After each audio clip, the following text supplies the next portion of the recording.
Hi, and welcome to On Air with Vyaire, podcasts from the front lines, an educational podcast series featuring discussions with frontline medical experts about their experiences ranging from airway management or the dynamics of recognizing, preparing, and managing patients with COVID-19. At Vyaire, we are truly proud to partner with you on the front lines of the COVID-19 global health crisis, and thank you for the work you are doing to help improve outcomes for patients with COVID-19 around the world. The host of Podcasts from the Front Lines is Vyaire Vice President, Medical Director Michael Pedro, MD. This episode is focused on ICU surge preparation, management of different phenotypes, and considerations for EMCO, and features our guest medical expert, Dr. Stephen Minear, Director of Research for the Center for Hospital-Based Specialties, the Cleveland Clinic, Florida Region, Weston. This podcast is for educational purposes only. The scientific exchange content in the podcasts from the front lines may address the off-label use of Vyaire devices and supplies that are the sole responsibility of the device or supplies owner, and is undertaken with the understanding that the owner assumes all liability for such use. Welcome to another Vyaire COVID podcast. I have one of my good friends that I did residency with, Dr. Stephen Minear. He's board certified in both anesthesiology and critical care medicine. He completed his anesthesia residency at SUNY Downstate, and he completed his fellowship at Columbia University Medical Center. Currently, he's Director of Research for the Center of Hospital-Based Specialties and Associate Staff at Cleveland Clinic, Florida Region, Weston. Stephen, welcome. Hi, thanks for having me on here. Have you had the opportunity yet to establish any extubation protocols, where they would go from the ICU? Because we always talk about intubation, but I think extubation is just important. And do we extubate them to NIV, high flow, like we discussed just previously? They could still be at risk for contamination. Yep, that's an interesting topic of discussion. Hospitals around the country have designed extubation protocols. None of them are evidence-based, just like I've been saying. Everyone has their own way of doing it. There are varying schools of thought, but the general comment that you're making is these patients do spread COVID, particularly during aerosolized procedures. Now that's extubation, that's also intubation. So intubation seems to be the one that's getting a lot of attention. There are other protocols for extubation that have the same risks. So if you have a patient that is ready to be extubated but is COVID positive, patients first, the right thing to do is to extubate that patient. You can't leave them intubated forever. Right. So you have to do something to assess that, to care for that patient. Now, there are protocols that are designed around the world that are a little bit different than the standard.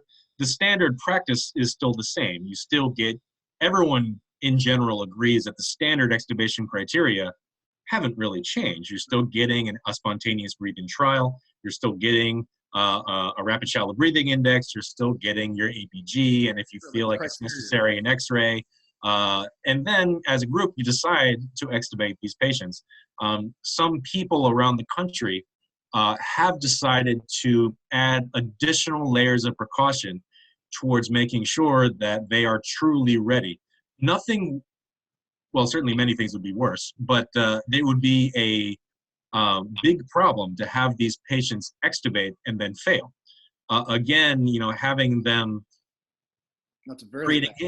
creating an emergent situation where one was not before you showed up. So leaving them intubated each day has some value, but if you look at the patient's trajectory, eventually you have to take that leap and you have to be prepared for it. So typically ICUs around the world, I keep saying the country, but this is a worldwide problem, are ready to reintubate these patients. They're fully gowned up and donned in their what they consider appropriate PPE.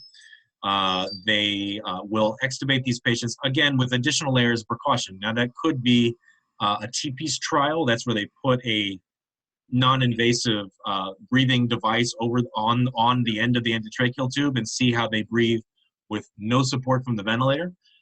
Some people are doing that. Some people are doing clamping the endotracheal tube and deflating the cuff, essentially leaving an in situ bougie to see how they breathe. If you don't tolerate that, the positive predictive value that you'll be extubated I should rephrase that and say, if you tolerate that, then it's very likely that you will remain extubated.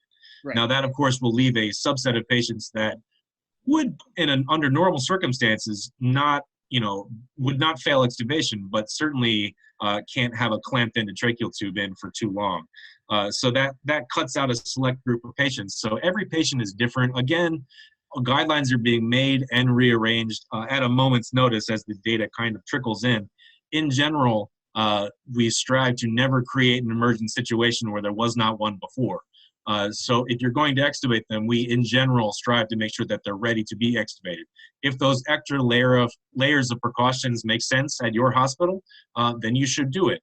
And if you have an overwhelmed service that there's a lot of patients who are ready to be extubated, it might not make sense for your hospital to put on that layer of safety if it's going to be a workflow obstruction. So every hospital has a different set of protocols. We certainly have our own. And they're all responding to what is a fluid situation. No, I'm really glad we went over that. Obviously, doing a lot of reading, a lot of articles, and there really hasn't been much on extubation. And I personally didn't even think about, the ICU patient that could fail extubation that has to be immediately reintubated. And if everyone in there isn't gowned up, doesn't have appropriate PPE, you just made that situation a lot worse. So that was really valuable information. Thank you for joining us today. To suggest a topic for future podcasts from the front lines or to stay informed, please visit us at Vyaire.com.